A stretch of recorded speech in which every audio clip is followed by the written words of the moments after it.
I think it would be fun to be a kind of a talk show DJ guy.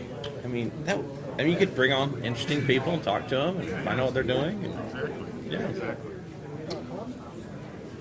That was I just read an article. Apparently, there's a huge growth in even the podcast thing. Is that right? Yeah, huge growth.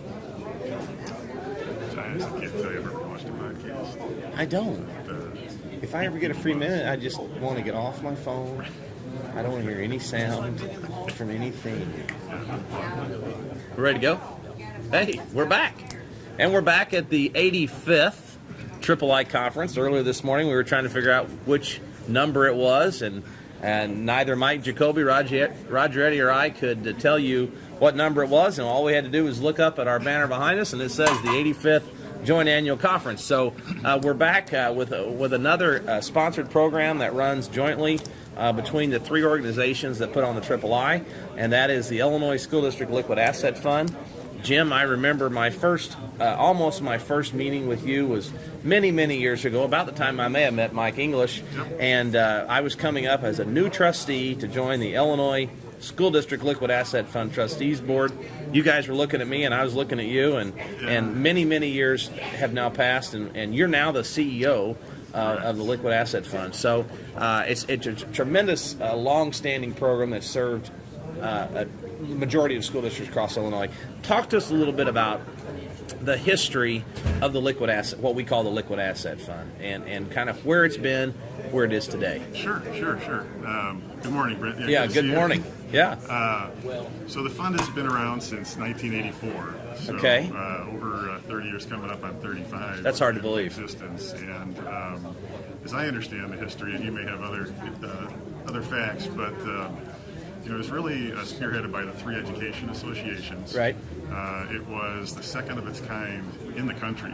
Correct. So very new nationally. It's formed under the laws that allow for intergovernmental cooperation, like many of the programs. Right. That's what happens to be for investments and cash management. So the three associations came together because they were looking for, kind of a competitive alternative for investment in district money and banking services. Yeah. And so the initial trustees and members came together in 1984. I understand 4 of them came with a check each for $100, and off they went. Humble beginnings. Yeah. So fast forward now, and so our tenure with the fund started in 2002. Yeah. And we've really enjoyed serving the fund and its participants. It really is a best practice investment co-op program for Illinois schools and community colleges. Obviously much bigger than it was then, but really maintains its core identity, which is competitive investments and cash management services to anybody in the state. Right. That's a great distinction you've drawn. You're technically the CEO of PMA. PMA is the provider that we have hired to help manage the School District Liquid Asset Fund. When I look at you, Jim, I think Illinois School District Liquid Asset Fund, I think that's a good thing. I think you've branded the two so closely together that we commonly think of them as one. And it's been to the great work of PMA to advance the Liquid Asset Fund to where it is today. Having been a trustee today on that fund, a very strict regimen that we go through every year, every quarter, about how we balance the books. We look at the investments. Talk a little bit about the safeguards that are in place that help protect districts that have their dollars invested in the Liquid Asset Fund. Sure, absolutely. The public funds investment mantra, as many people know, is safety, then liquidity, then yield. And that really is our mandate across the board for the fund as we serve the board and the members of the program. Right. The fund is obviously compliant with state law, compliant with GASB accounting standards to maintain a dollar share on the pool. It has its own investment policy and guidelines, and then it's AAA rated by S&P, and S&P has a host of investment guidelines, maturity guidelines, liquidity guidelines. So those are kind of the overlays that we operate within to maintain safety, liquidity, and yield in that pool. Those dollars need to be available every day, should a participant want to call us that morning, and send money back to a local bank. So very important the way you lay that out. Safety first, liquidity second, and then yield third. I remember during the economic downturn, the recession of 2008, we were visiting one of our investment advisors up in Minneapolis at exactly that moment. I mean, literally the day that mutual funds that held $1 were actually worth less than $1. Yes. And I remember that board meeting of trustees that day kind of looking at each other like this is for all the marbles. And we were holding that thing together, staying strict, staying to our policies, and now looking back 9 years later, we did the right thing that day. Talk about that meeting. Do you remember that meeting? Yeah, absolutely. It was a stressful time for many people, Yes. in the general public and in our industry Yes. specifically. Yes. And what was going on was the credit markets were freezing up. Yes. And it was causing a lot of problems for many, $1 stable NAV mutual funds. The Illinois School District Liquid Asset Fund had no issues. Right. Any of that. Right. At all. Which we are very proud of. And But we were getting lumped in with, like, everyone's having problems. They were worried if we were having problems or not. There was a general fear in the marketplace. Sure, absolutely. There was a general fear among investors. Is my money safe? Right. So we spent a lot of time just outreaching, educating the participant base that liquid asset fund is just fine. Yep. The market is going through historic stresses and problems, but the liquid asset fund is fine. Very tumultuous time at that point. 9 years later now, we're still steady. Where do you see in the next, say, the next 6 to 12 months, interest rates? What's PMA looking at in terms of where are we going with projections? Yeah, I mean, it's always a challenge, but we believe that rates aren't really going to move materially. I think we still expect for a December rate hike. But if you look out into the next couple of years for the Fed funds rate, there may be another move or two in kind of a slow fashion, but we don't see interest rates really on the short end getting much above that 2% area anytime soon. Really? So that's would you call that a 12-month prediction?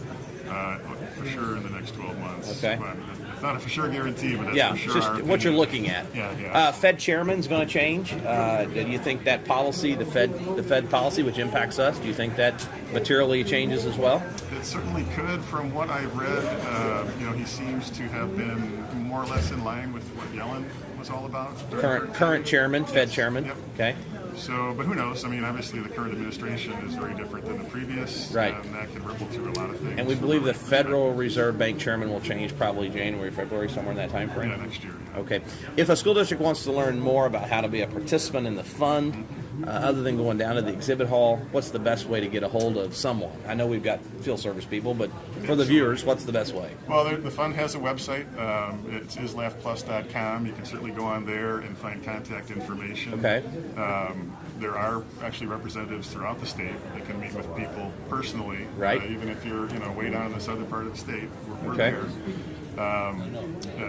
We can certainly get you set up with the right people to meet with you, go to a board meeting, to shepherd the process. Sure. You want to use that as the point of contact to reach out to PMA. Jim, we're at the conference. I'm asking everybody that comes on the show about college football. We're in the last 2 weeks of the college football season. I'm a huge college football fan. You know I'm an Alabama rooter, go Crimson Tide. But you are I'm a cheesehead. So you're a I'm cheesehead. Badger alumni. Oh boy, here we go. So your team is in the top 5. Yeah. Is that where you're at about right now? We're currently undefeated. Okay, but you're in the Big Ten West division of the Big Ten, Yep. and you should be headed for the Big Ten championship, which would be Yes. here in another 2.5 weeks or so. Would be held in Indianapolis. Yep. Okay, and you would expect to play From what I hear and think, it's probably Ohio State or Penn State. Penn State, Yeah. and that'd be who you'd play for the Big Ten championship. So Yeah. if you win that game, do you think Wisconsin wins that game? I think Wisconsin has a great chance of winning that game, but they need to not throw interceptions. Then there should be Turnovers. Yeah.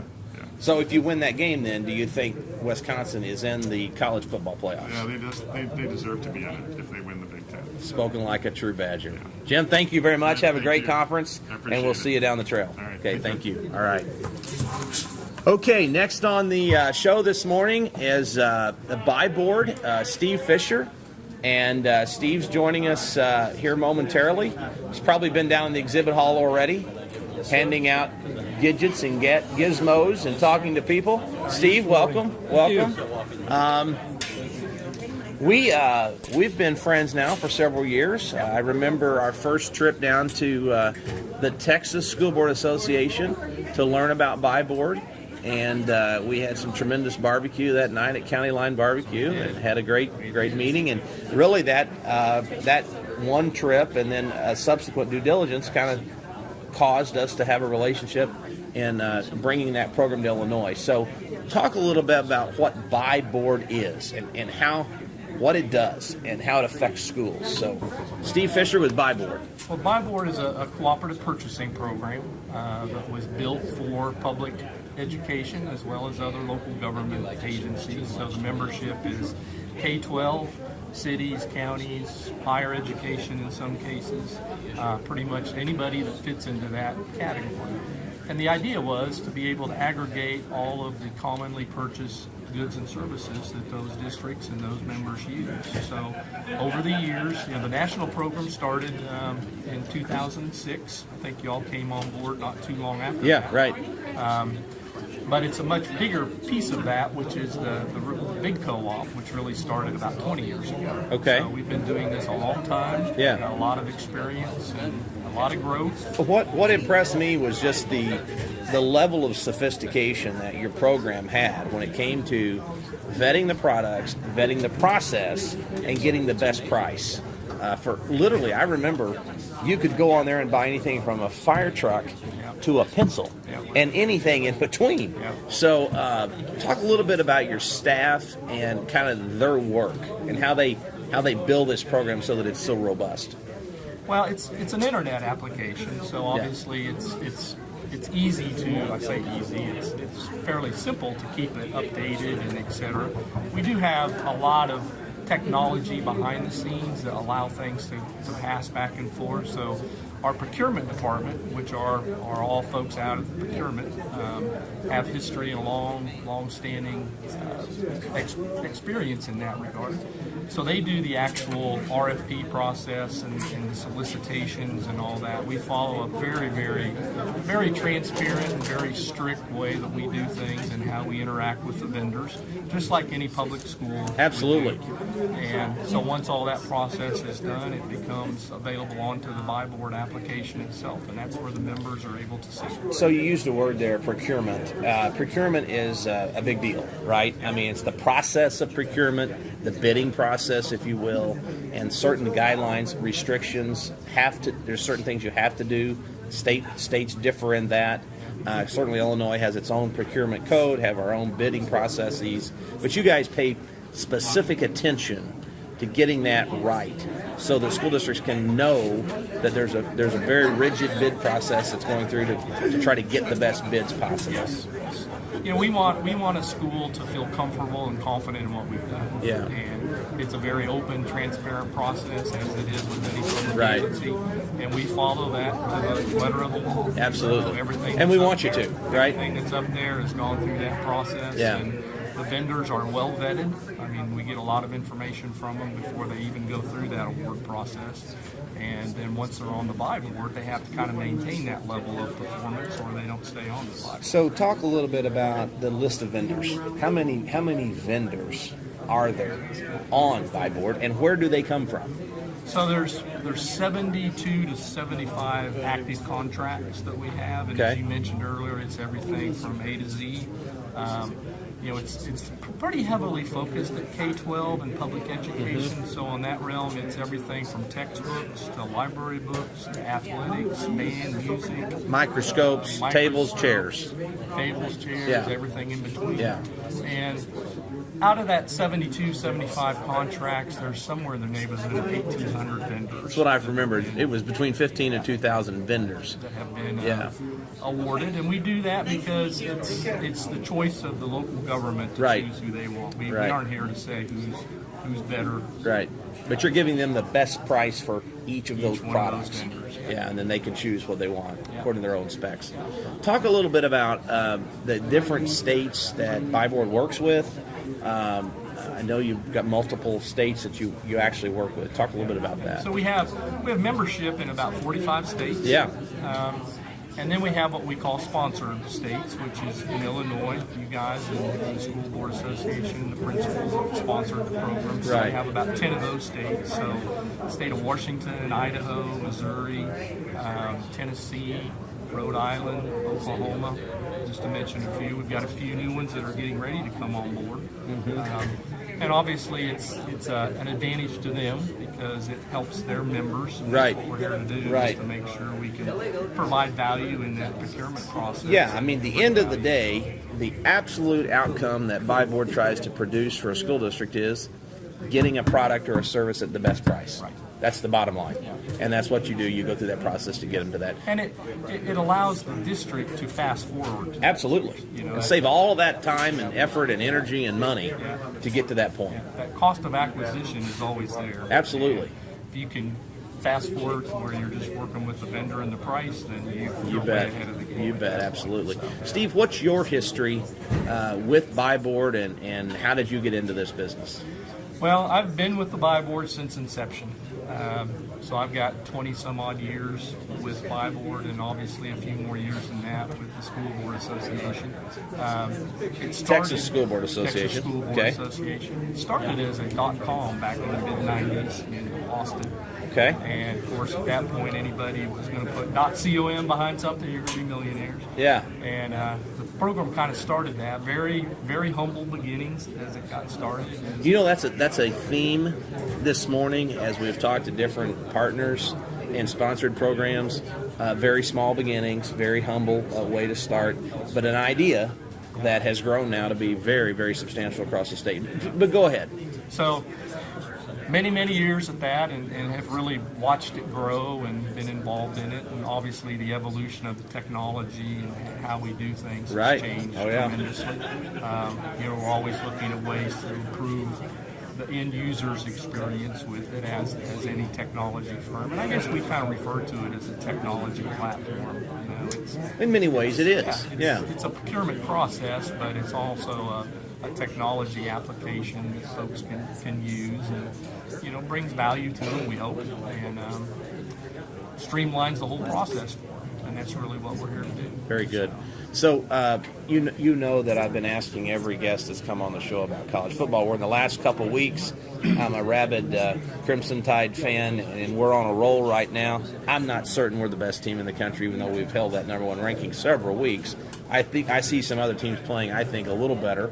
Still rooting for the Tide, but you're a guy from Texas. You've got all kinds of choices of great college football down there. You produce tons of college football players. In fact, the Alabama football or quarterback is from Texas.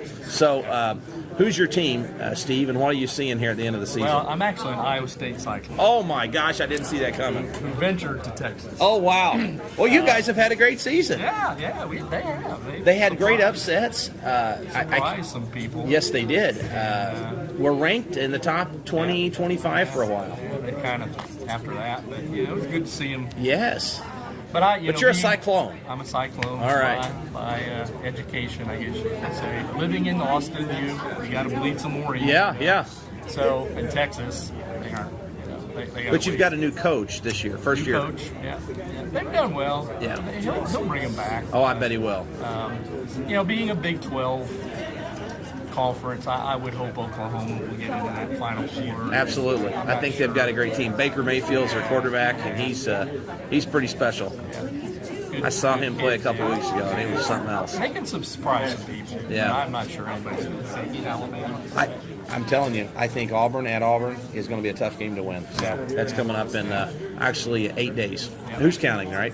So how do you get to be in Alabama? Well, there's nothing to root for here. So my wife's mother is from Alabama, and so we got to going down there and got to being a part of that. And boy, it's just like it's infectious. Yeah. And so we just really kind of tied on to it. And we're down there to see games. So Cool. it's fun. It's a lot of fun. And it's just something different other than always doing school business. So. And it gets you down south where the weather's a little better, right? Well, it's usually a couple degrees warmer. Yeah, absolutely. Steve, All right. pleasure to have you. Have a great conference, and we'll see you down at the exhibit hall. Thanks for being on the show. Okay. Appreciate it. Okay, I think next on the show this morning is Glenn Grimm. I saw him just walk up. Glenn, come on up. Glenn joins us with coming from Constellation Energy. Glenn, good to see you. Have a seat here.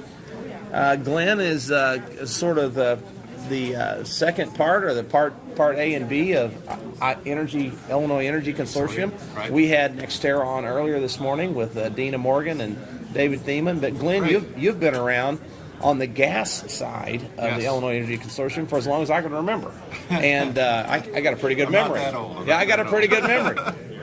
But you really have. You've kind of seen the market swings. You've seen the growth of the program. And you yourself have been a driving force, I think, in pushing the marketing of the IEC, the gas side. Yeah, we've grown it twofold. Think about that. Over in the last, 6 years now? Yeah, it's amazing. It's amazing work. Yeah. So talk a little bit about what you guys do in order to save dollars for school districts. Sure. What we do is we talk with school districts, find out how they're buying their natural gas. Are they still with the utility? Are they with a deregulated supplier? Then we run some analysis work once we get their usage and rate data. And then we give them different options that they can explore. All of it very transparent, and show them the money that they could have experienced and saved with us. Then what we do is we help them decide the program to go into. And it's as simple as that. We have a nice, easy contract, and it's easy as 1, 2, 3. And do you do the work where you're working with a school district? Is that literally in person at the district? Do you do that over the phone, over the internet? How is that work actually done? It depends on what the district wants. We can be there in person. A lot of districts right now don't have the time to meet.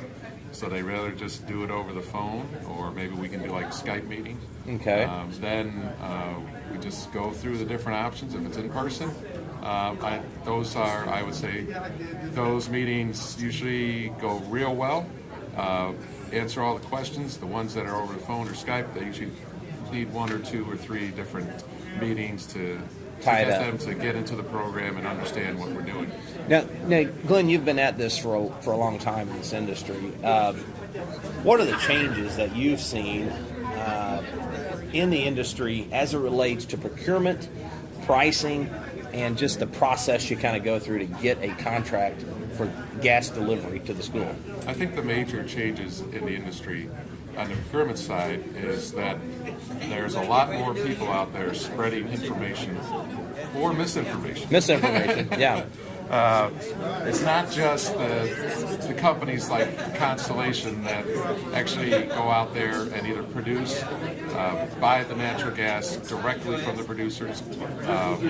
There's all these intermediaries, brokers, if you want to call them that are just adding a layer of cost. Exactly. So once they get involved, they're pitching the idea of, hey, we're going to do this for free, but actually they get paid by the supplier, who then adds it back into the cost of the district. Right. So with the IAC, it's very transparent. You know what you're paying. We cut it out. Yeah. So I think that's the main thing. It's anybody and their brother can be a broker. Now, are they trustworthy? That's the next thing you got to find out.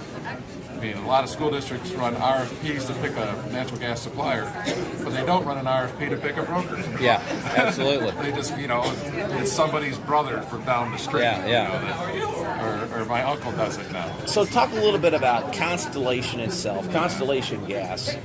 You're a partner with the Illinois Energy Consortium. Correct.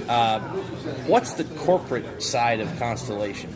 I mean, this is not just some small little gas company. Talk a little bit about Constellation and kind of the backbone and the power that you guys bring to the table. Right. So Constellation, we've been working in Illinois with the deregulated market since 1985 with natural gas. 32 years for those trying to count, right? Very good. Yep. Who says you can't do That's math? right. I can do math. We put you in sales. That's right. So we're part of the Exelon Corporation, so headquarters here in Chicago. Right. Very large. Illinois company. Yes. Yeah. Illinois company. Very large Fortune 100 company with not only Constellation, which brings the power and the natural gas to the marketplace, but we have the nuclear plants, we have coal plants, we have gas-fired plants here in Illinois. and then all the way out to the East Coast, in Texas and in California. So we are a producer. We sell it to the market. Plus, Exelon owns utilities as well. ComEd locally, Pico out east, Baltimore Gas and Electric. So a very diverse company with a big bankroll behind them, because that's what you're looking for. Financial strength. Yes. Okay. You're looking for that, especially when you see spikes in pricing. Right. Right now, we're in a great time. We've been bouncing between, say, 29 cents and 35 cents a therm for gas. Now, all-time low for prices. the viewers that don't track it like you do, how does that pricing compare historically? 29 or 30 cents per therm. Yes. How is that historically? And historically, we're at all-time low points going forward. Now. Especially going further into the future. Okay. So the further you go out, the cheaper it is. If you just go back to the winter of 2014 when we had the polar vortex, we were up to $1.45 a therm, and we're at Think about that. 29 cents. Yeah, right that's now. over $1 Yes. swing. Was that just in 2014? Well, we were in cycles. This was before fracking became the way to get the gas out of the ground. Okay. You know, we were still getting all the gas out through the Gulf Coast. So anytime a hurricane rolled through, prices shot up. Yep. Anytime we had a cold winter, prices shot up. Because we didn't have a reliable way to extract the gas. Yes. So talk to me a little bit about, I know always at our quarterly meetings you come in with predictions on where the prices are going, kind of historic. You also have weather predictions. I always find those very fascinating, and I'm always looking at those pretty close. But there's always information in there about La Nina, El Nino, and the effects that has on the weather pattern and the gas pricing. Right. I mean, I think the casual viewer might not realize that La Nina weather patterns, El Nino weather patterns, directly relates to the price of a therm of gas that they're going to buy for their school district. Yes. So talk a little bit about how you guys look at all of that. Well, we have our own weather team, if you want to call it. Yeah, I know you do. Yeah. So they look at and give us forecasts every morning. And that is what is driving this marketplace for the last, say, 18 months now. The weather The forecast. weather. So if we get a warm weather forecast for the wintertime, we're going down. If all of a sudden the next day comes out and says, hey, the next 11 to 15 are going to be below normal, prices go up. So it's daily. It's just bouncing back and forth, back and forth. So probably what everyone wants to know is what's the weather forecast for this winter for Illinois, for the 17-18 winter in Illinois? At least as of this morning. It's very generic right now. Normal. Normal. Nothing extremely cold, nothing extremely warm. So what does that do to gas prices? Just stable? We're just, like I said, we're in a very tight range. We might get up to like 35 cents. We might go down to 25 cents. But That's we're pretty in that tight. range. Yeah. That's pretty tight. We'd So like to go down to 25 cents so we can get that locked in for our school for more schools, it saves them more money. So the idea behind this is that by using Constellation Energy through the Illinois Energy Consortium, schools can lock in lower pricing on the gas they purchase to heat their buildings. Yes, to run their buildings. done with the utility. That's how we do the comparison. There you go. Like Talk a little bit about that. Like at the last board meeting that we had, we gave the stats for where we're at year to date for 2017. So that was through the end of September. Mm-hmm. So for our districts in Illinois, that it was over $1.5 million that they saved versus being with the utility. Say that one more time. $1.5 million in a 9-month period. So we put $1.5 million back in their pockets. That's tremendous. That's the good work, right? Yeah. What do you see going forward for gas purchasing? What we see right now and what the trend is in the marketplace, because we do have some school districts that are large and like to fix their own pricing instead of being part of the pool, that they're going long term. They're locking in pricing right now for all or maybe 50% of what they need through 2022 school year. Because we're at historically low lows. price. So the price today for the next year might be 30-some cents. I can probably get them into a price that would be 27 cents. So they show that to their board, and it's an easy sell to get the board to jump onto a longer-term agreement. Well, Glenn, you're doing great work, and we appreciate that what you guys do at Constellation for the Illinois Energy Consortium. Appreciate it a lot. I know you've got an exhibit booth downstairs. Yes, we do. If somebody wants to get a hold of you through the IEC to get the gas pricing, what's the best way to do that? Just find our website. Okay. Illinois Energy Energy Consortium. Just Okay. Google that, And- and then right there on the contact page, there's a lovely picture of me. And you can just click on my email address right there. And we So can get it done. everybody that's been on the show, I've been asking them about college football. We're in the last 2 weeks of the season, and it's pretty well known. I'm a Crimson Tide fan, and we've had a pretty good year. Yeah. Although I don't think we're the best team in the country, although we've been ranked pretty high. I think there's some other teams playing better as we're at the end of the season. What's your favorite college football team? Roll Tide. Are you kidding? Yes. I did not know that. You're now the most popular person on the show. Roll Tide. All right, brother. We'll see you down the trail. Thank you, Have a sir. good conference. Okay. All right. Our next guest on the show will be Patrick Sheehan and Renee Formel, and they're joining us from the Metropolitan Schools Employee Benefits Consortium. Patrick, come on in. Good to see you. Renee, good to see you. Come on, have a seat. And we will get started here. Yeah, scoot on in here, guys. Got to get on camera. So you're the last two guests on the first talk show we've ever done at Triple I. This was done to just kind of say, hey, thanks to some of our incredibly good partners that help school districts save dollars. That's the bottom line. And we're at the 85th Triple I conference. Roger Eddy says this is the 30th year it's been at the Hyatt. So I'm not sure what I was doing 30 years ago, Patrick, but you and I are about the same point. It wasn't school board stuff, right? So it was probably more along the lines of high school and football. So, but we're not here to talk about that. We're here to talk about the Metropolitan Schools Employee Benefits Program.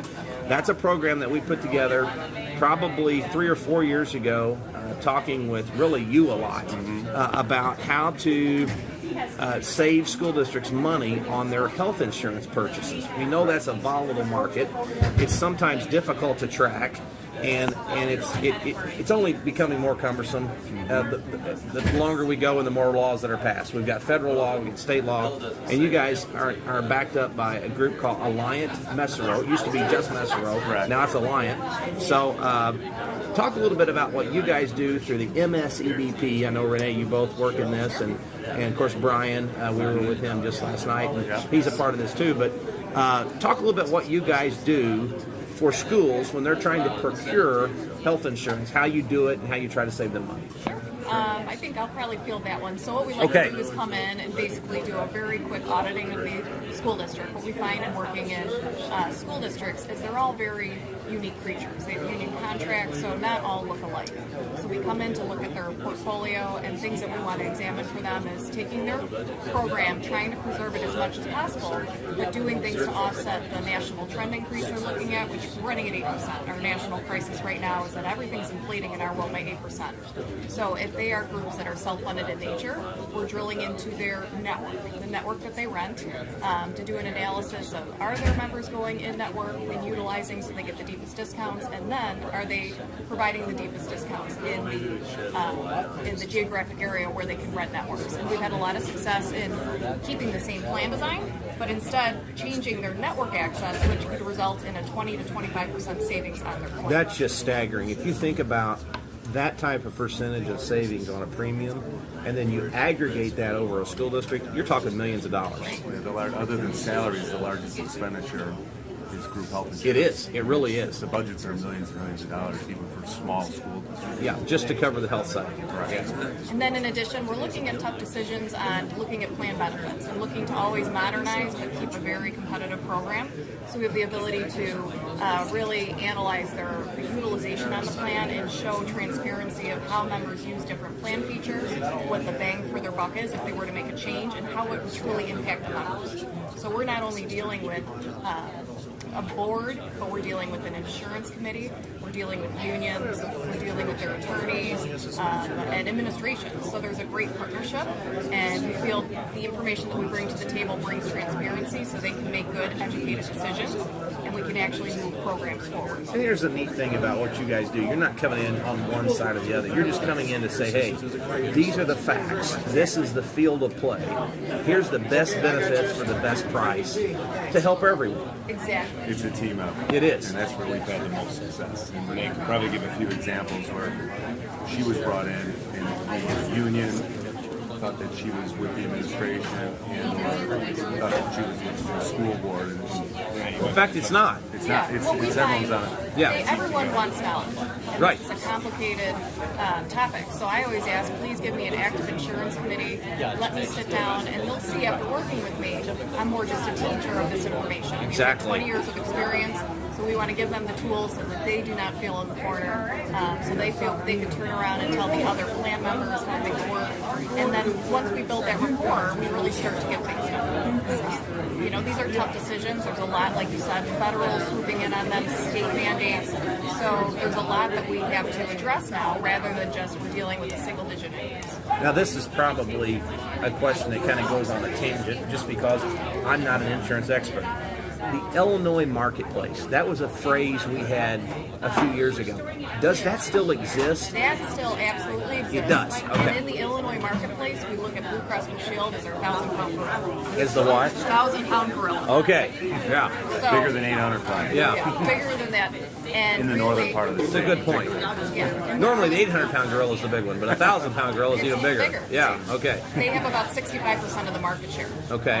And truly that's probably because of their network access and discounts. So we do still see someone that dominates interstate versus when we look nationally.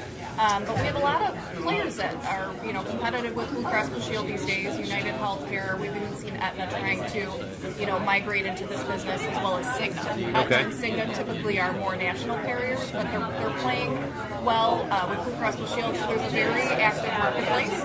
And part of what we do each year is the due diligence of going out to the marketplace and going to every insurance carrier that is financially sound, A- rated or better, and then bringing to our school districts a full portfolio of the offers in the market. Does the active, quote, active marketplace, does that produce simply more bids, or does it produce more competitive bids?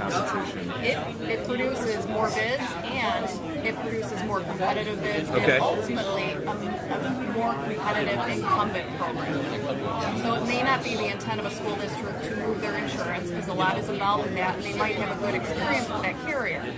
However, in order to get the most competitive rates, sharing that active marketplace with the underwriters that sit and handle Yep. those incumbent programs always results in a savings. We've had school districts where we've kept the exact same program, plan benefits and insurance carriers, but have produced a $500,000 savings just by showing them the marketplace so that the current carriers will lower their costs. Very good. And one of the benefits of the creation of the MSCDP is these smaller school districts are now getting the buying power of the larger groups. Correct.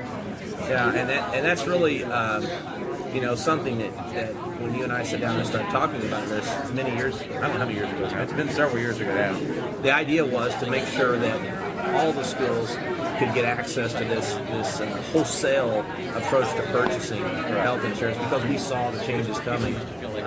Talk a little bit about the what we saw with the Cadillac tax, the Affordable Care Act. Where are we now? I know that's a federal fight trying to roll back that law, change that law. I know it could be wrapped up in even the tax package that Congress is doing.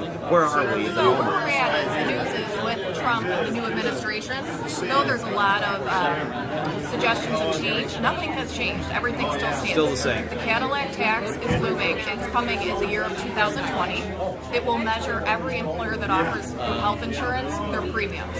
And if for single coverage, the annual cost of billed premium exceeds $10,200 for a single.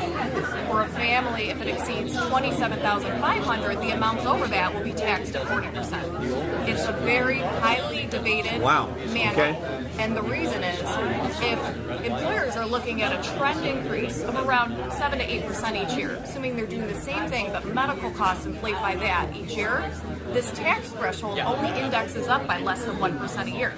So even groups that are on the right side of more it and more people are eventually moving. across the Now, line. Republicans want to repeal it, they always have. Democrats want to repeal it as well because no one likes this. This is going to be a huge cost to employers. Right. However, when they submit the bill, this mandate is intended to collect $80 billion. So Okay. if they pull it out, they can't budget their That's an balance. $80 billion hole in the budget. Exactly. Okay. So what we What's see with the B? happening, B.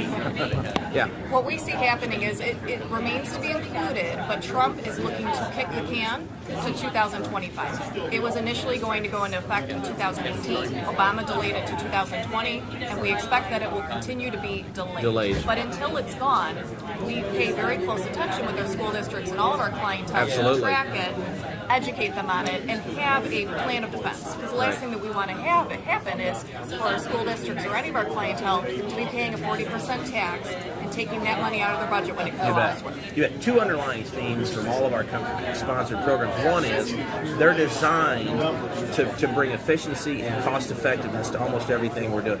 From health insurance to the purchase of natural gas to the purchase of chairs and tables to whatever it is that's in the sponsored program. The other is that we want a very strong and robust backbone behind it. To that point, Alliant is the backbone, the company that stands behind, if you will, MSCBP. Of course, the three associations, IASA, ISB, Illinois ASBA, we're the three sponsoring programs or entities, but Alliant is the company that stands behind the MSCBP. Talk a little bit about Alliant to give our potential partners some comfort knowing there's a big company, strong company behind us. So Alliance, one of the largest national brokers in the country. We were previously part of Mesero. Right, which was also one of the largest in the country. So Correct. you're the 1,200-pound gorilla. Correct. So Mesero was more of an Illinois-dominated company. Just down the street here. Just down the street. Yeah. Our flagship is 353 North Clark. The beauty about the MSCBP is we're the sponsored broker in the northern part of the state. But we have offices in DuPage County. We have offices, obviously the flagship is right here. Right. We have offices in Bannockburn and offices in Highland Park. So Sure. we're scattered throughout the northern suburbs. part of the state. Correct. And Alliant, it's a $1 billion company, and we specialize, and actually was created as a public entity and education broker. So if you go out to California, New York, and Florida, they dominate those spaces. They write over close to 90% of the state of California alone. It's impressive, and we're talking about the biggest states in the nation, with California, Florida, New York, Illinois. We're in the top 5 big states in the country, and that's the company. Correct. And it's been a great partnership. We've been there just over a year. Yeah, I remember when you called and said, "Hey, we're being purchased by Alliant. It'll be called Alliant Mesero," and you said it'll only get better from here. It certainly has. We think that they chose us because it was an alignment of what we were both doing a lot the same. Yes. But they did not have a Midwestern presence. Yeah. So when we met each other, we said, how should we do this? We said we compared our best of practices, and we're duplicating in a lot of areas. So it's been a really nice experience of kind of taking best of breed from both organizations, but being at the same place where we have established organic books of business in the public sector. Yes. Well, I know you both have been already out on calls this morning. It's renewal season, right, in your business, and I know you were on calls this morning and you were rushing to get here. And we sure appreciate you both making the show. This is probably the first time we've done. Well, it is the first time we've done it. Well, hopefully we'll do it again if it's a success. But thank you both and all of the workers that help run the Metropolitan Schools Employee Benefit Program. It's there to save money, bring efficiency, and put dollars back in the classroom. So appreciate all that you guys have done and will continue to do. And it's been an honor to work with you and like Jacoby and Roger Reddy. We're excited to keep this rolling. Now, I know you've probably got all kinds of things going on here at the conference, but if someone wants to follow up and learn more about MSCBP, which serves Cook and the Collier counties, how do they get a hold of you guys?